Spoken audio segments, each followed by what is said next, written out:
Welcome to this week's edition of Flashback Friday, your opportunity to get some good review by listening to episodes from the past that Jason has handpicked to help you today in the present and propel you into the future. Enjoy. Welcome to the Creating Wealth Show with Jason Hartman. You're about to learn a new slant on investing, some exciting techniques, and fresh new approaches to the world's most historically proven asset class that will enable you to create more wealth and freedom than you ever thought possible. Jason is a genuine self-made multimillionaire who's actually been there and done it. He's a successful investor, lender, developer, and entrepreneur who's owned properties in 11 states, had hundreds of tenants, and been involved in thousands of real estate transactions. This program will help you follow in Jason's footsteps on the road to your financial independence day. You really can do it. And now, here's your host, Jason Hartman, with the complete solution for real estate investors. Welcome, listeners. It's an amazing time to be alive. And this is your host, Jason Hartman. It is most definitely an amazing time to be alive. With all of the problems in the world, there's a lot of incredible stuff going on out there at the very same time. One of them is the millennial generation that we've talked about so much, Generation Y, and we're going to be talking soon about Generation Z because they will be coming into the housing market. They're up next. They're at bat, just right around the corner here. They're on the, what do they call it, the practice mound? No, I don't know. My Little League days were a long time ago, folks, and I really don't keep up with spectator sports. So anyway, whatever. You know, they're in the not the dugout, but they're right there, you know, warming up, whatever. Okay, Jason, let's just not show your ignorance here, and let's get on with what you do know about, and that is the millennial generation. I looked at an article a couple of days ago, and it talked about the millennials are here. Well, no, not the millennials, actually. The millennials' children are here, and they need babysitters. Yes, this is a Business Insider article, and it just says, folks, millennials are growing up, and as millennials grow up, they begin to do things their parents did. For example, have kids. In 2014, the U.S. birth rate increased for the first time since 2007. Now remember, that is not the population rate. It's the birth rate. Okay? So that's different. There's been a massive amount of immigration since then. So these are two different things. So don't panic if you're saying, well, Jason, I thought the population was increasing faster, and that's why we needed to provide more rental housing, and housing demand was going up, and that was behind the massive increases we've seen in prices and rents. I actually had dinner with one of our clients last night. He was talking about a couple of his Phoenix properties and how one doubled in value since the low, and one almost tripled. Can you believe that? Yes, it's an amazing time to be a real estate investor. The most historically proven asset class in world history. So, back to the article. So, the millennials recently became the largest generation in the U.S., overtaking the baby boomers, and I've told you about that many times before. Remember, baby boomers, that demographic, what they call it a demographic cohort, it's about 76 million people. Of course, there is some difference of opinion on this, depending on who you talk to. They cut these birth rates off at different years, and the demographers don't completely agree on this stuff. No big deal, though. It's close enough for government work, as they say. 76 million baby boomers. That was the largest ever, but the millennials are 80 million, slightly larger than the baby boomers by about 4 million people. And they are now starting to have kids. Now, granted, they didn't do it as quickly as the baby boomers did. Gen X, my generation, is sort of, I don't know what to make of Gen X. It's like this really small demographic cohort, only about 46 million people. And you might ask, well, who is ahead of the baby boomers? You know, those more elderly, more senior folks ahead of the baby boomers. What are they called? Well, they are called the maturers. I know that's kind of hard to say, but that's what demographers call them. And those are the people that some call the greatest generation. and they did a lot of the hard work, so we didn't have to. They made a lot of the sacrifices. That's my grandparents' generation. May they rest in peace. They're not all resting in peace. Many of them are still alive, not mine. So we look at these different demographic cohorts, and the millennial generation now starting to have kids, of course, not doing it as quickly or as early as prior generations. They are, like I said, delaying family formation and waiting to marry, waiting to have kids. So that keeps them in the rental market longer, doesn't it? Because they usually don't feel a bunch of pressure to go and buy that house with the white picket fence, that sort of stereotypical house that very few people actually live in, but it's talked about. It's called the American dream. Well, I think the American dream should really be being a great real estate investor rather than being a homeowner, because a home is a liability. It is not an asset. But owning income-producing real estate, that's an asset. So get lots of that. You can rent your house, have more flexibility there. But whatever you want to do. The point is, this article is really about the labor market, and it says that the millennial generation needs babysitters. And so you see this cohort coming into its own now, and an anemic job market, massive student loan debt. Some of them are starting to have some kids. It's about time. I think people have said that to me before, too. It is about time. I say it to myself. Got to find the right bride first. So,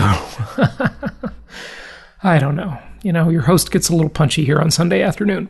So this is talking about how non-farm payrolls grew by 287,000, the most since October of 2015, and 107,000 more than expected. But be careful before you read too much into that, because that's all manipulated like crazy.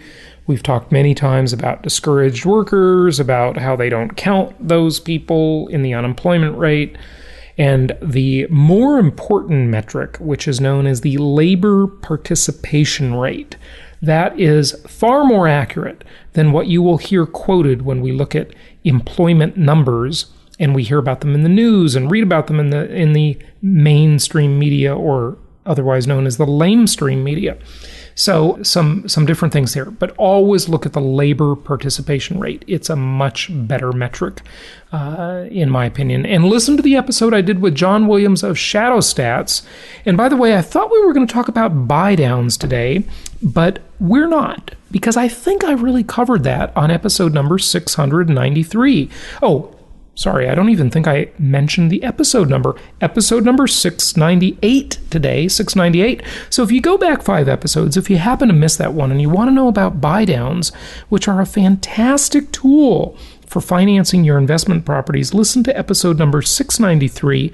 The guest on that episode is John R. Lott, but the intro portion, I go in detail about buying down your mortgage and analyzing whether or not that's worth it and doing the math there. So check out episode 693 for that. But today, our guest will be Shane Sauer.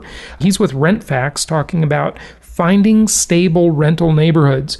And I want to give you a word of caution as you listen to this episode, because here's the thing. This is a great tool, but it's like any tool. It's not perfect, and it's not the holy grail.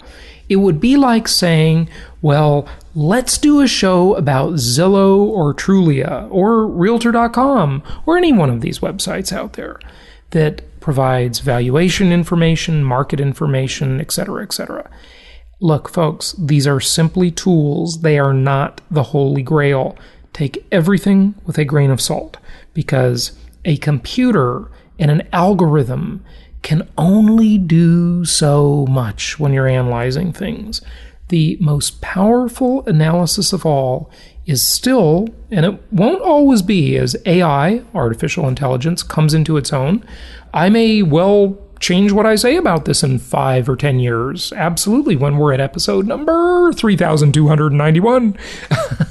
I don't know what episode we'll be at then, but anyway, we'll have more episodes then.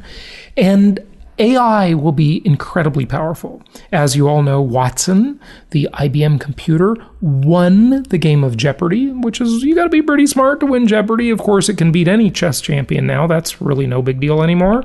And it's an amazing time to be alive. But still, this stuff does not tell you everything. And so here's the deal. Shane did a free analysis on 2 rental properties that I just purchased in Memphis. And, by looking at the report, they didn't look so great, but he helped me drill down onto them in a little more detail. And he said, these are great properties. And I thought they were great properties too, because I did not see this report. And so you got to use some judgment with this stuff, folks. It's not the be all end all, but it is something. It's a tool. Use it as a tool. A tool is not everything. It's like that old saying, and this is an important old saying. Stephen Covey used to talk about it, but he didn't create the saying. It came before him, and it is this. You ready? The map is not the territory. The map is not the territory. So the map is good. It's a tool, and maps are great. Hey, where would we be without cartography, without maps? Maps used to say that the world was flat, and they even drew dragons at the edge of the world because that's what they thought you would run into as Christopher Columbus sailed the ocean blue in 1492.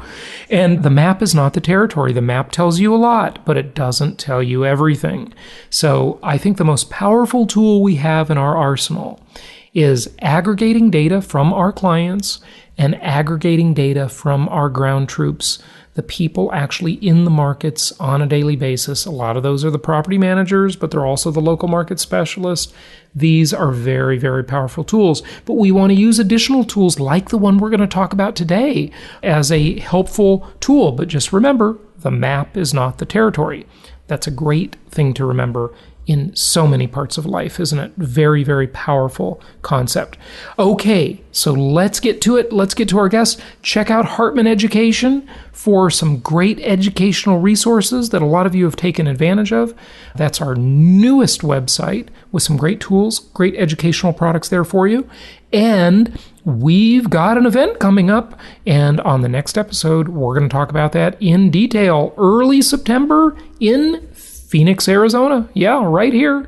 You're going to want to come to that because this is a totally new event where we're going to use software, another tool to help us manage our real estate portfolio, to help us evaluate properties and whether or not we should buy them. We're going to combine that with some very practical, pragmatic, kind of quick start oriented stuff for investors. And that will be in Phoenix. That's going to be a 2-day event, not a property tour, but an educational event in early September. And of course, that will be posted very soon at jasonhartman.com. We don't even have a name for this event yet. We wanted to do a different type of event. Last year, as you may recall, we launched JHU, Jason Hartman University, where we really go into deal analysis. We go into using math to analyze properties, where we have attendees, students do the math themselves by hand, with just a regular old calculator, not special software. And that's been a fantastic, very powerful course. A lot of you have attended that, and a lot of you have given us some great feedback and great testimonials about that. But we're going to add one more type of event, and this is going to be it in September. So you won't want to miss it. Look out for more information on that, but mark your calendars for the second weekend of September. And before that, we're going to have a Venture Alliance trip the first weekend of September, which is actually Labor Day weekend, a long weekend. So if you've been interested in Venture Alliance, check out venturealliancemastermind.com for more info there. Talk to your investment counselors about that, and we'll be glad to fill you in.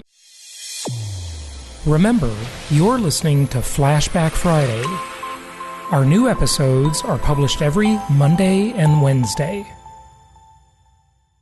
All right, let's get to our guest and talk about finding good, stable rental neighborhoods. It's my pleasure to welcome Shane Sauer to the show. He is one of the co-founders of a company that is doing some innovative stuff, or has been doing some innovative stuff in the residential rental space for the last decade called RentFax. And we're going to find out more about how to pick a good area in which to invest for long-term buy and hold rentals. Shane, welcome. How are you? I'm doing good. How about yourself, Jason? Good. It's good to have you on the show. Where are you located? We are located out of Kansas City. Fantastic. Well, tell us a little bit about RentFax. I mean, what does it do? We've all heard of Carfax with all of their advertising, and that'll give you some reports on the car you're buying. And I guess RentFax does the same thing in the real estate market, right? The best example or metaphor I could probably give is like a credit score for you, a borrower. Let's say good old the FICO score. That the credit score is going to tell a lender or whatever the likelihood that you're going to repay a debt. So a lot of what RentFax is doing is it's giving scores to rental properties in their ability to generate income. So RentFax generates a score from 0 to 100, and from that score, it's a quick glance at way investor or lender can look and see the income stability from a rental property. Okay, fantastic. So the stability, and what areas of information does it provide? Let's just dive down into all the different types of reports. I guess, first of all, that's a good question. How many reports do you offer? So there's really about 4 different reports, and there's the first report is what we call the Risc report, and that is an acronym for rental income stability. And so that's the first report. Then we have the rent report, which, much as it sounds, provides a detailed estimate of the anticipated rent for the property. Then we have a vacancy report, and then we can roll all those reports up into packages as well. And we have an income package that kind of gives all that information in one single kind of pulls all those reports together. Okay, great. So let's drill down on that a little bit. Say, for example, a rental price report where you want to know the projected rent you might get on the property. Some investors out there are using different tools for this, like Rent Range and so forth. And, they're only somewhat accurate. They're certainly not, they're not everything, right? How do you come up with rental prices when every house is so individual? Yeah, it's a great question, and it is definitely a very difficult thing to accomplish from a technology perspective, because just as you know and I know that the season you're trying to rent in versus the condition of the property at the time of rental, all those factors can play into ultimately what a property will rent for. But what we've done is we've put our best foot forward of trying to really nail down and tailor that rent to the subject property. And we've done it in a way that's very transparent to the user. So, Jason, I don't know if you've ever seen an appraisal report, but they use what's called only a million times. Okay. So when you're going through that, they have what they call a sales comparable grid. And that's where the appraiser's picking similar properties and making adjustments up and down as compared to the subject property. We've used that exact same approach for rental properties. And so not only can the user of the report see what comps we've selected, but then they can see what we felt was inferior or superior and how we adjusted the subject property up and down. Okay, so I'm glad you said that, and let me just, maybe you were going to cover this, but let me just chime in for a moment. So the difference is, though, that many times that local appraiser has actually seen some of those other comps when they're valuing the house. Sometimes they haven't. They're certainly hopefully reading the remarks in the MLS and or driving by the property. Now, again, none of this will tell you everything, but they are additional clues in that valuation, right? How does software do that, though? See, this isn't a person doing it like the appraiser. And of course, it would be too expensive and onerous for a simple rental report to go out and have an appraiser do all that. Of course, I understand that, and so do our listeners. But how good is software getting at making adjustments for these types of things? Well, it's getting better and better. And let me give you 2 examples of that.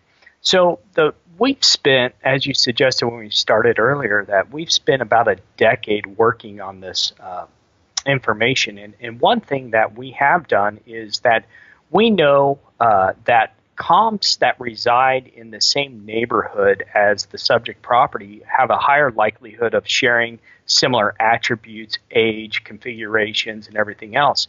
And so one area that we've excelled in where others haven't is we don't necessarily drive a comp, how good a comp is by how close it is to the subject, but we drive comps on how similar the neighborhoods are to each other. And that's really a unique approach in the marketplace. So, a great example is there's certain towns that you can go 2 blocks in one direction and the dynamics of the neighborhood change completely. That has always amazed me, not as a real estate person, but just as a person in general, how micro these neighborhoods are. It really is amazing how hyper-localized the world of real estate is, isn't it? Yeah, it is. And so what we've decided to do is just because you've only gone 2 blocks, if that neighborhood, the demographics and data behind that neighborhood are significantly different than where the subject property is located, we can see that through data, and we de-emphasize that comp. And so when we make adjustments, we're not counting on that comp as hard. So that's a way that, we've been able to use data and technology to produce, a better estimated rent. And then as far as, looking at a curb appeal and everything else, thanks to Google these days, our reports and our website, we use a lot of Google's tools. And so, you can drop and just look at these other comps on the map and drop your guy in there and get a good street view and just see from a curb appeal of, does the house look similar? Is it a 2-story versus a ranch or this, that, and the other? So there are some ways that we're trying to use technology to help people make better decisions. But as you said before, setting a rent is really, you can get pretty darn close through technology. But in the end, it's probably just takes a real estate professional to ultimately just nail that down. Yeah, again, people need to realize these are all tools. They're not the end all and be all. They're just a tool. They're a clue, and it drives some real estate people nuts that Zillow even exists, right? But look. We didn't have anything before in that space, and so now we have something, and you've just got to understand it's not the gospel. Take everything with a grain of salt. The technology is not perfect, and neither are the human beings, for that matter. So it's all just a clue, but. Okay, so this is just an incredibly complex algorithm that must be able to do all those things, right? Yeah, it took a lot of help and a lot of time to put the product together and put it out there. But you really hit the nail on the head with what you just said. That we have the humility, as founders of RentFax, to really just tell people that we've provided a great tool and it should be used appropriately. And so we never discount local knowledge and local real estate professionals, but a lot of what occurs in today's world is very fast-paced. There's a lot of opportunity coming at us. And so if you have tools that you can open up your funnel, if you will, and digest more and get to better decisions quicker, then those are valuable tools. And I think that's a lot of what RentFax set out to do, is to help people make better decisions quicker. Not necessarily the final decision or the end decision, but let's make good decisions quickly. Right. Okay. I don't want to belabor that point, but I want the listeners to hear, how does it compare similar neighborhoods? Say, for example, you're in Memphis or Atlanta or any of the markets in which we like to invest. Indianapolis, for example, there's Cincinnati. You're in that market, and it doesn't take the closest comp for rent. It takes the more similar neighborhood, you said, right? Correct. How does it do that? How do you know what neighborhoods are similar? I mean, you can't get that from Google Street View. I suppose you could get it, because that's just too much of an impression a human would have to make, although AI is, it's upon us, right? Yeah. But do you do it by taking, okay, here's the median income in that neighborhood? What is it? Is it by zip code? It can't be a zip code's too big. It is too big. So, is zip plus 4? Do you take the school scores, the crime? Do you aggregate all of that data? Tell us a little bit about that. You got it. I should have just, turned the mic over to you, but, again. I'm just guessing. You're the expert. Well, here's what we did. The first thing we realized is that we know a lot about real estate, but by no means are we experts in the what's called geospatial data segment. And so we went out and partnered with the nation's leading company in geospatial data. And these are folks, PhDs, and a lot of them that just study data associated with the geographic location. So what we did over the course of the last 10 years in constant development is we now know the data points that most heavily influence the stability of rental income. So we now, through our partnership with this company, are harvesting and aggregating all that data, and then we're refining it through our algorithms to simplify it down to a number. So just as you said, schools, crime, income, the list goes on and on, all the way down from vacancies, appreciation rates.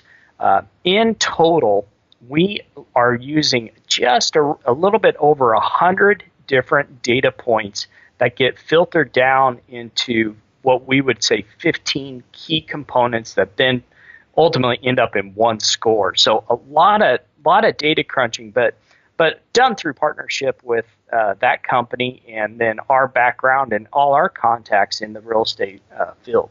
So let me ask you a question.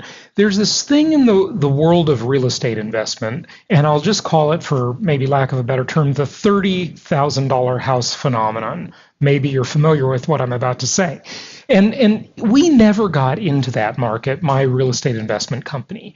We always liked the class C plus, B, A properties especially, because on paper, those C and D type properties, they look great, but you just can't collect the damn rent often enough, And I mean, look, if you're going to be a very active manager, if you got, a gun and a holster on your hip, I'm somewhat joking about this, and being a little sarcastic for entertainment value, but not completely.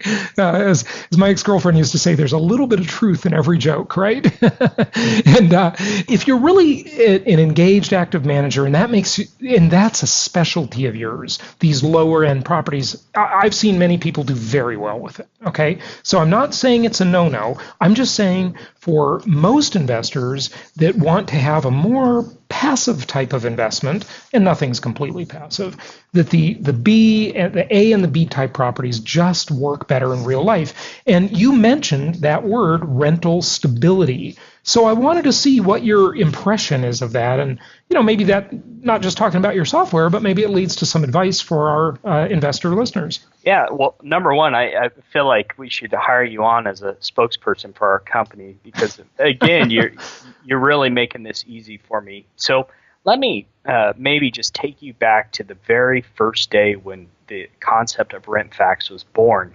So myself, I've been an investor and currently a lender in this segment for a long time. I'll just say that. And then the other co-founder has been a property manager for edging up on 30 years. And let me tell you why we wanted to create this, what really drove this, is that we got tired of seeing good people, investors, making bad decisions because they didn't know any better. And when I say bad decisions, I'm referring to that C-class property that looked awesome on paper, and they bought it and they sunk their life savings into it, and it ended up being a disaster. And it was so sad and sickening in a way that it motivated us to say, look, this doesn't have to happen anymore. There's enough data, there's enough information out there. We can prevent this and create a tool to help people make these better decisions. And that's how RentFax was started. So where it's gotten today is from this single score this risk score, we can take, if I had 5 minutes with an investor and said, tell me about your investment lifestyle, as sometimes I refer to that way. Do you work a full-time job? You don't want to be hassled with tenant calls. It's truly as passive as possible. Or are you really looking for the deal? You're willing to owner manage yourself. You don't mind knocking on the door yourself for rents, this and that. Getting an idea of the investment lifestyle, then from that, we can identify a risk score range that is appropriate for that. It's funny that you mentioned that, Shane, because one of the things that we find ourselves doing over and over at my company is matching the investor's personality, interestingly. And maybe this is a whole nother business, the like psychology of investing angle, matchmaking. And we call ourselves investment matchmakers and investment therapists to some extent, because we match them with the type of property that, we kind of just can sense their personality, what they're willing to tolerate and what they're not. When you've got that real sort of do-it-yourselfer investor that's kind of involved and doesn't mind rolling up their sleeves, and I don't mean doing actual work, but I mean just sort of engaging in the process, then, they can do that type of property more. But if they want just to, kick back and get the mailbox money and maybe occasionally deal with an issue here or there, it's a different type of property in a different market, isn't it? It is. It is completely. And that's what you're doing for your clients and your audience is really a gift, because real estate investing there's just so much more to it than I think most people understand. And to have a good experience with it, and I'm not talking about making money. Of course, we all want to make money. It's an investment, and that's what it's out to do. But there's making money and just having it being painful to go along with it. And so what you're doing is great, because you're aligning both. Here's how not only you're going to make money, but how you can enjoy what you're doing as well. Just a reminder, you're listening to Flashback Friday. Our new episodes are published every Monday and every Wednesday. Well, I came up with a new little phrase I coined. Maybe someone else said it too, but I never heard it before. I swear it's original. And I did a deal a few months ago, and I thought, that deal, I did make some money, but man, I was engaged in that. It was a pain. And instead of saying ROI, return on investment, my new thing is return on involvement. Like, how much do I need to be involved to make this money, right? To make that return.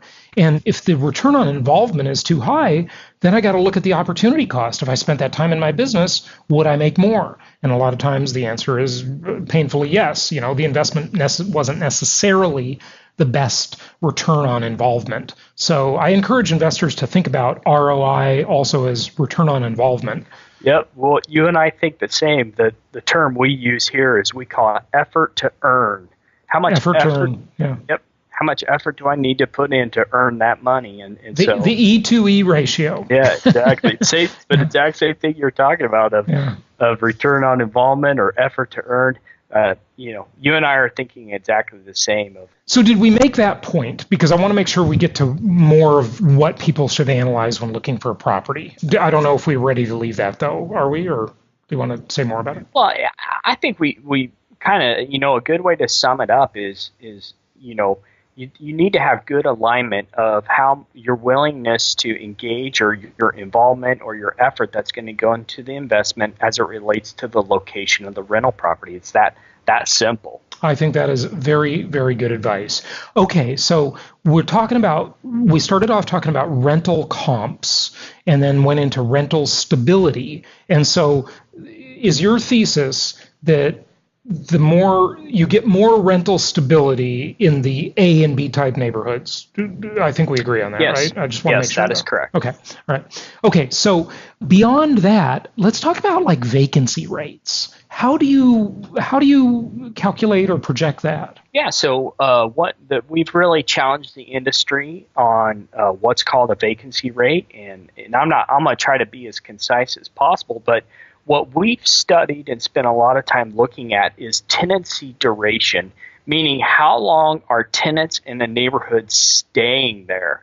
Because what we've found through the years of working a lot of real results from the pro forma is that tenancy duration is a huge driver of you obtaining what you think you're going to make on that rental property.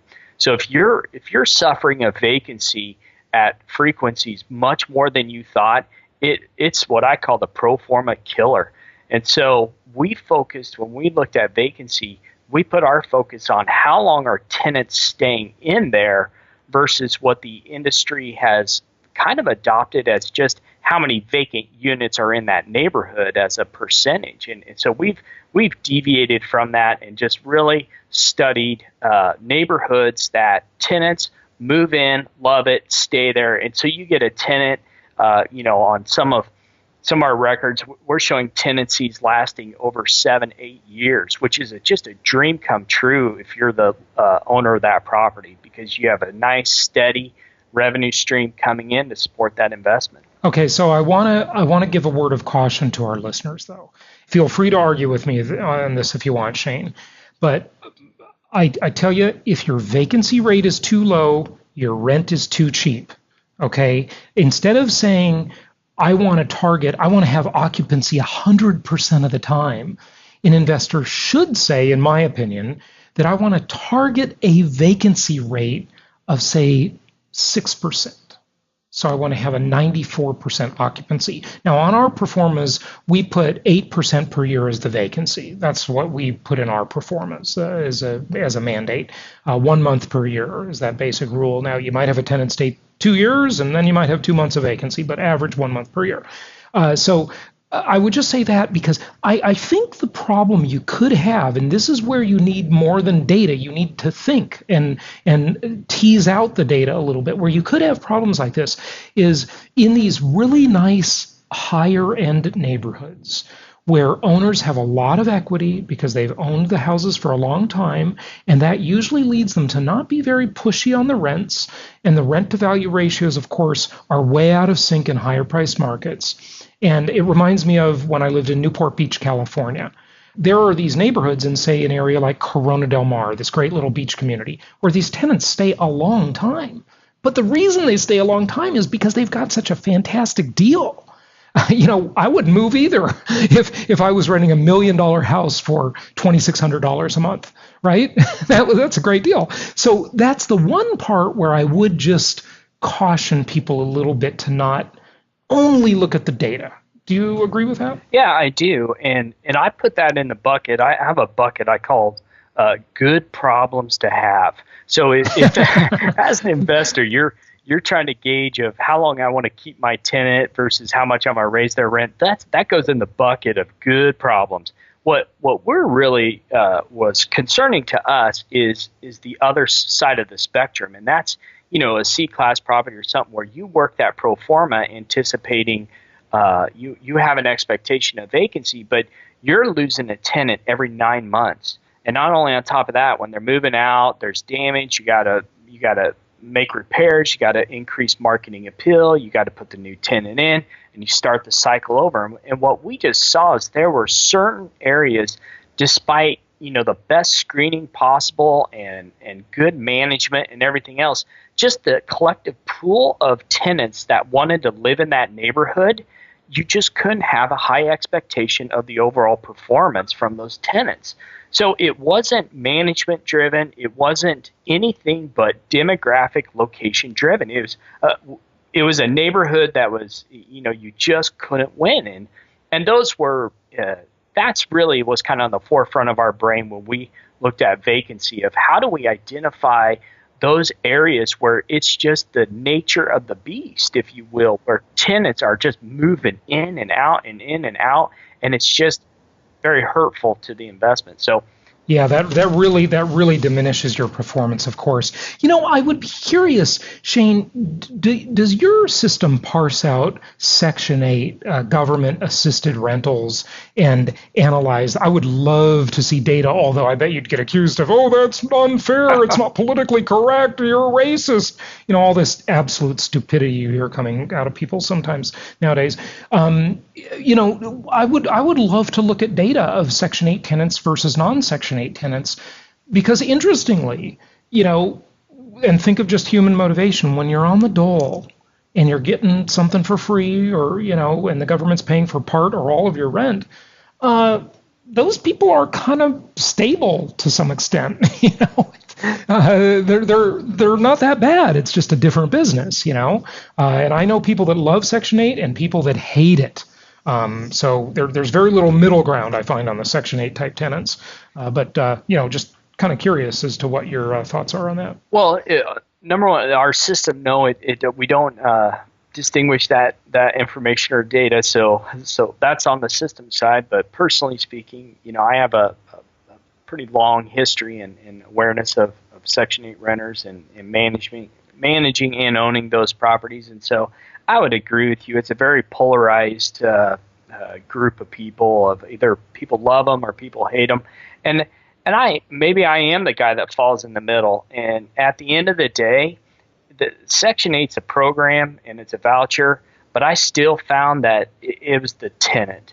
And there was Section 8 tenants that we just had a great relationship with, and it worked well. And we had Section 8 tenants that it wasn't, and it did work good. And so I could see why it swings both ways. And for me, I would just always encourage an investor of like, look, Section 8 isn't a one big bucket.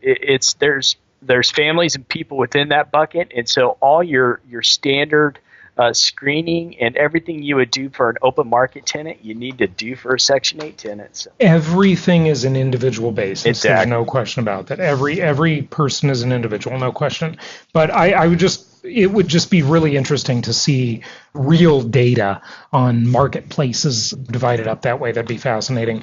It's not going to happen. So that's okay. Okay, so vacancy rates. What else do you want us to know about vacancy rates? And that's it. I probably could go on and on, but I think hopefully you and the audience kind of get an idea of what we went out to do, and that was spend more time looking at tenancy durations than anything else. And so from that information, I think investors can really understand if that's going to be a problem and make adjustments on their pro forma accordingly before they buy the property. How else can we use the tool? What else can it tell us? Well, so we started with Risc, and that's that rental income stability index we talked about. So that's the first and number one score I always advise people to pull. It kind of tells you the neighborhood you're working in. Then after that, we talked about rents, and that's a good top line revenue number to work from. Then you can plug in your vacancy.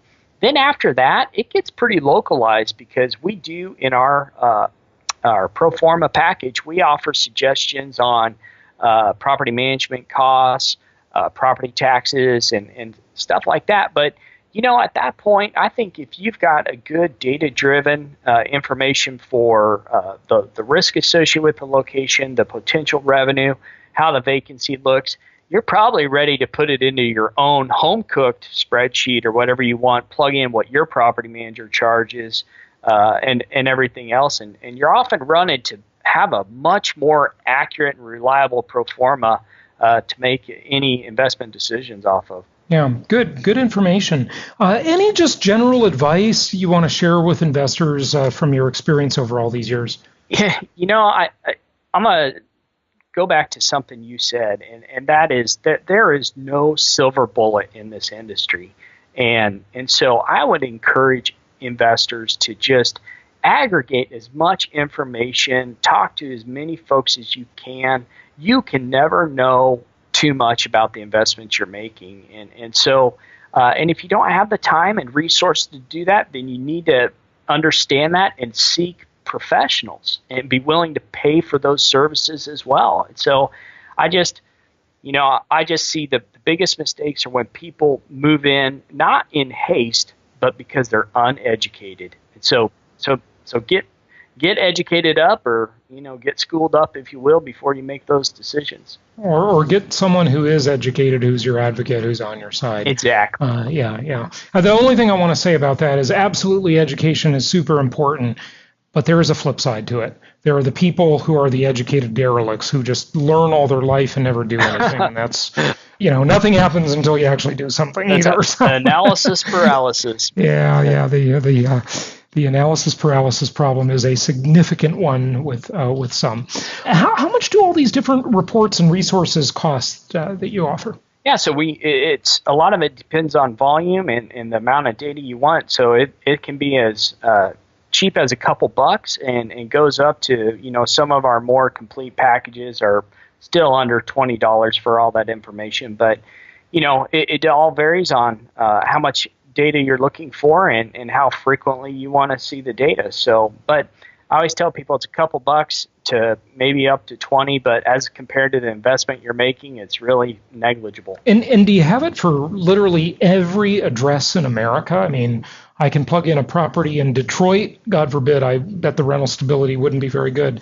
Or Atlanta or California, right? I mean, anywhere? That's right. All 50 states, everywhere. When we built the system, we did our very best to make sure that anything that got plugged in, that we were going to, try to be able to provide information on that location.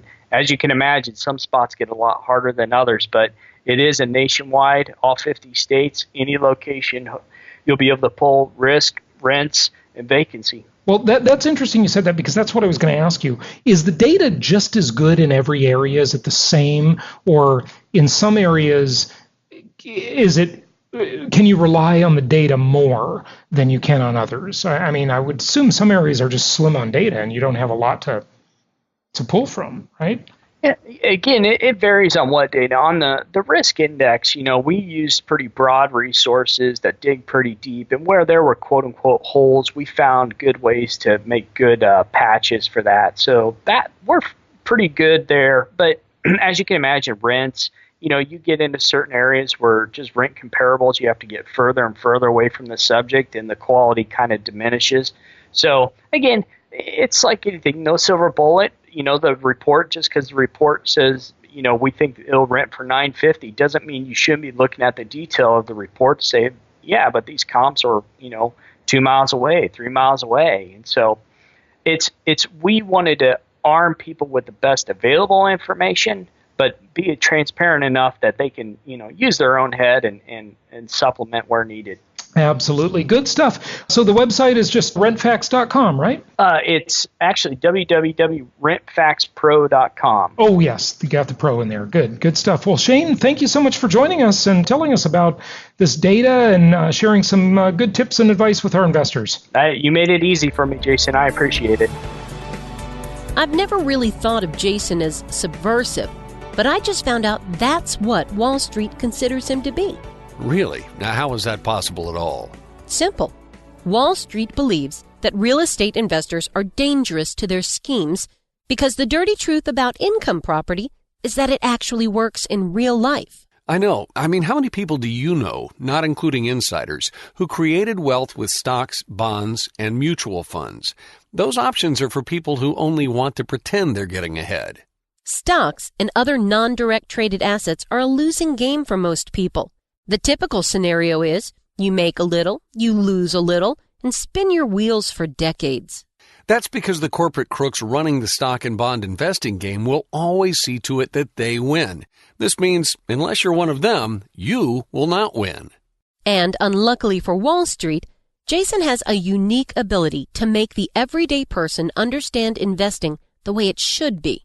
He shows them a world where anything less than a 26% annual return is disappointing. Yep, and that's why Jason offers a one-book set on creating wealth that comes with 20 digital download audios. He shows us how we can be excited about these scary times and exploit the incredible opportunities this present economy has afforded us. We can pick local markets untouched by the economic downturn, exploit packaged commodities investing, and achieve exceptional returns safely and securely. I like how he teaches you how to protect the equity in your home before it disappears and how to outsource your debt obligations to the government. And this set of advanced strategies for wealth creation is being offered for only $197. To get your Creating Wealth Encyclopedia Book 1, complete with over 20 hours of audio, go to jasonhartman.com/store. If you want to be able to sit back and collect checks every month, just like a banker, Jason's Creating Wealth Encyclopedia series is for you. This show is produced by the Hartman Media Company, all rights reserved. For distribution or publication rights and media interviews, please visit www.hartmanmedia.com or email media@hartmanmedia.com. Nothing on this show should be considered specific personal or professional advice. Please consult an appropriate tax, legal, real estate, or business professional for individualized advice. Opinions of guests are their own, and the host is acting on behalf of Platinum Properties Investor Network, Inc. exclusively.